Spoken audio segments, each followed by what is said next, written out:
नमस्कार।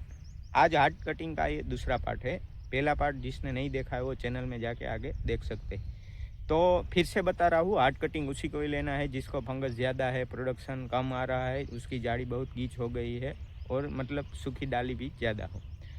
और अभी हार्ड कटिंग में बात करें तो हार्ड कटिंग होने के बाद क्या क्या करना पड़ता है। हार्ड कटिंग में नई सूट आना, नई झाड़ी जो है पौधा डेवलप होना, वो अलग अलग क्लाइमेट पे डिपेंड रहता है। हर एरिया का जो वेदर है अलग रहता है, हर फार्मर की जो सॉइल है वो अलग रहती है। और पानी हर फार्मर को कैसे चलाना है वो सॉइल पे डिपेंड रहता है। मान लो कि जिसको सैंडी सॉइल है उसको एक दिन छोड़ के एक दिन 8 घंटा चलाना पड़ता है। जिसको मतलब कि मिक्स माटी मतलब सैंडी है और चिकनी मिट्टी है, मतलब दो टाइप की है। कभी कभी क्या फार्मर को चिकनी मिट्टी और सैंडी सॉइल वो मिक्स में होता है, तो उसको पानी कम चलाए मतलब 5-6 घंटे चलाए तो भी चल सकता है। और जो नई सूट निकलना वो हर फार्मर की जो सॉइल पे डिपेंड रहता है। मतलब किसी फार्मर को 20-25 दिन में अच्छी सी झाड़ी निकलती है, किसी को 1 महीने बाद भी निकलती है। मतलब झाड़ी तो अच्छी हो जाती है पर वो सॉइल पे डिपेंड रहता है कि कैसी जो है झाड़ी डेवलप होगी।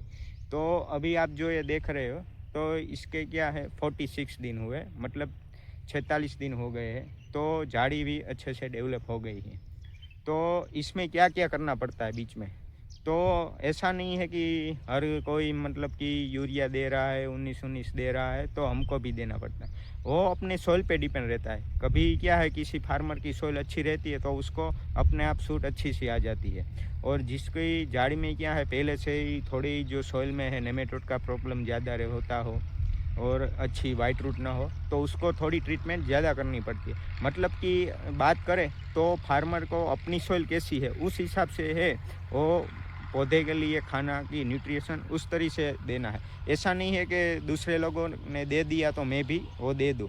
वो अपने अपने सॉइल पे डिपेंड करता है। किसी को क्या है 19-19-19 ज़्यादा देना पड़ता है, 13-40-13 ज़्यादा देना पड़ता है, यूरिया यूमिक ज़्यादा देना पड़ता है। ऐसा नहीं है कि हर लोगों को ऐसा देना ही पड़ेगा। जो अच्छे से आपका प्लांट जो है नई शाखाएँ अच्छी हो रही हो तो उसको देने की ज़रूरत नहीं है। मतलब देना तो उसी को ही पड़ता है पर मतलब उसको थोड़ा लेट देना पड़ता है। और खाद की बात करें तो जब भी आप नया बेसल डोज भरना है हार्ड कटिंग के बाद, तो वो भी क्या है आपकी जो पौधा है वो ग्रोथ कैसे किया है उस ऊपर से आपको डिपेंड करना पड़ेगी खाद कब डाल। क्योंकि जो भी आप मान लो कि हार्ड कटिंग के तुरंत बाद जो आप बेड चीर देते हो, मतलब बेड कटिंग करते हो, तो उसमें क्या है नई जड़ें कट हो जाती है तो उससे पौधा डायरेक्टली स्ट्रेस में जाता है।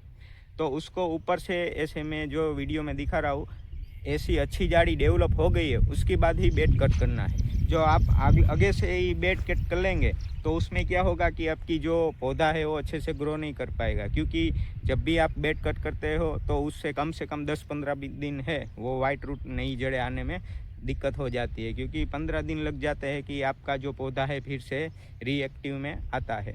तो इसलिए क्या है बेड कटिंग वाला तो ये ध्यान आपको खास ध्यान रखना है। फिर ऊपर की बात करें कि क्या स्प्रे करना है, क्या क्या खाद देना है, वो भी जब भी क्लाइमेट के ऊपर डिपेंड रहता है। क्योंकि अप्रैल मई में जो वातावरण जो वेदर बोलते हैं वो बहुत ही अच्छा रहता है। तो उसमें क्या है नई कोई फंगस आती है, नई के कोई मतलब कि कीड़े हैं, इंसेक्ट कोई अटैक नहीं करता है। इसलिए आपको ऐसा लगे तो ही आपको नॉर्मली स्प्रे करना है, जैसे कि इमिडा है, इमिडा फिफ्रोनिल है।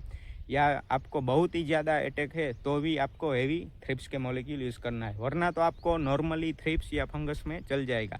इसमें एक्स्ट्रा आपको खर्चा नहीं लगेगा।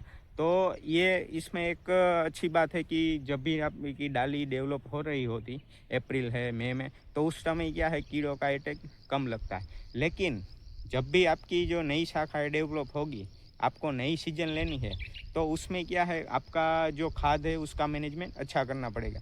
आपको जब भी आप बेसल डोज डालें तो इसमें थोड़ा एक्स्ट्रा डालें। मतलब कि आप 25 किलो गोबर खाद डाल रहे हो तो इसमें 30 से 35 किलो गोबर खाद डालें।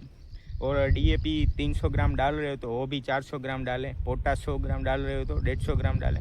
तो शॉर्ट में बात करें तो इसमें थोड़ा जो हार्ड कटिंग वाला प्लॉट है उसमें थोड़ा जो खाद है वो एक्स्ट्रा देना पड़ेगा। और दूसरी बात, जो भी आप ट्रीटमेंट मतलब कि करना है वो थोड़ा अच्छे से करना पड़ेगा, क्योंकि इसमें जो नई सीजन में फ्लावरिंग लेना है वो अच्छी तरह के आ जाए। क्योंकि आपने हार्ड कटिंग की होती है तो उसमें क्या है कि काफ़ी सारी डाली निकल गई होती, तो ब्रांचेस कम होने के कारण आपको ऐसा लगता है कि माल कम होता है, लेकिन माल तो अच्छा ही आएगा। क्योंकि थोड़ा ऐसा लगेगा क्योंकि थोड़ी शाखाएं कट हो गई होगी तो थोड़ा माल में थोड़ा दिक्कत होगा, मतलब माल में तो दिक्कत नहीं होगा, पर थोड़ा क्या है कि जो पुरानी झाड़ी है उसमें ब्रांचेस ज़्यादा होती है और नई डेवलप करती है थोड़ी ब्रांच कट जाती है, तो ऐसा लगता है कि प्रोडक्शन कम आएगा। लेकिन प्रोडक्शन जो भी आएगा तो बहुत अच्छा आएगा, क्योंकि डाली भी अच्छी निकलेगी तो होगा। पर अभी हम अगले वीडियो में ये बताएंगे कि जब भी अंत में आते, मतलब खाद बेजल डोज सब हो गया, तो उसके बाद क्या करना है, मतलब कौन से स्प्रे करने हैं, ऊपर से क्या करना है। तो अभी इसमें क्या करना है, अभी इसमें जो आगे बताया कि 46 दिन हुए हैं, तो इसमें हम अभी पंचिंग करेंगे और नॉर्मल से एक डीएपी जो नैनो डीएपी आता है उसका स्प्रे लेंगे। और इसके अलावा अलग से कोई इतना ज़्यादा लेने की ज़रूरत नहीं है। तो मैं अभी आगे क्या क्या करना पड़ेगा तो मैं आपको अगले पार्ट में बताऊंगा।